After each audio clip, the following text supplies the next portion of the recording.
Hello বন্ধুরা, সাম্প্রতিক চ্যানেলে তোমাদেরকে আরও একবার সুস্বাগতম জানাচ্ছি। আবারও লজ্জায় ডুবল বাংলাদেশ, জিম্বাবুয়ের কাছে হেরেছে আজ। 158 রানের জবাবে ব্যাটিংয়ে নেমে বাংলাদেশি বোলারদের কোনো প্রকার সুযোগ দেয়নি জিম্বাবুয়ের ব্যাটাররা। ব্রায়ান বেনেটের 49 বলে 70 এবং সিকান্দার রাজার অপরাজিত 46 বলে 72 রানের সৌজন্যে মাত্র 2 উইকেট খরচায় সফরকারী দলটি লক্ষ্য ছুঁয়েছে 18.3 ওভারে। সিরিজের শেষ ম্যাচে এমন বিব্রতকর হারে বোলারদেরকেই দায় দিচ্ছেন স্বাগতিক দলপতি নাজমুল হোসেন শান্ত। সোমবার মিরপুর শেরেবাংলায় 5 ম্যাচ সিরিজের শেষ টি-20-তে ব্যাটিংটা মোটেও আশা জাগানিয়া হয়নি বাংলাদেশের।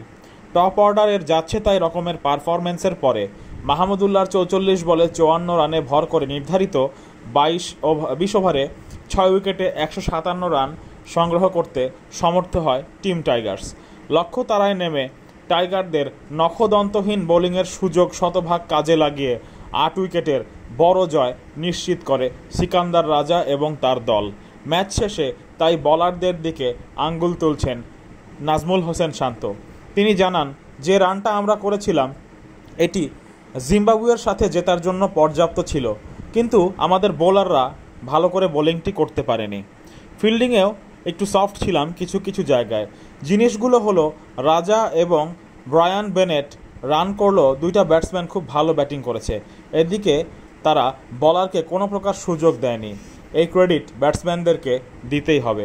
অবশ্য শেষটা হার দিয়ে হলেও 4-1 সিরিজ জয়ে বেশ তৃপ্ত মনেই মনে হলো শান্তকে। অবশ্যই আমার মনে হয় বাংলাদেশ সিরিজ জিতে খুব ভালো ক্রিকেট খেলেছে। সিরিজ জিতলে কনফিডেন্ট বাড়ে, তৃপ্তির জায়গা থাকবে।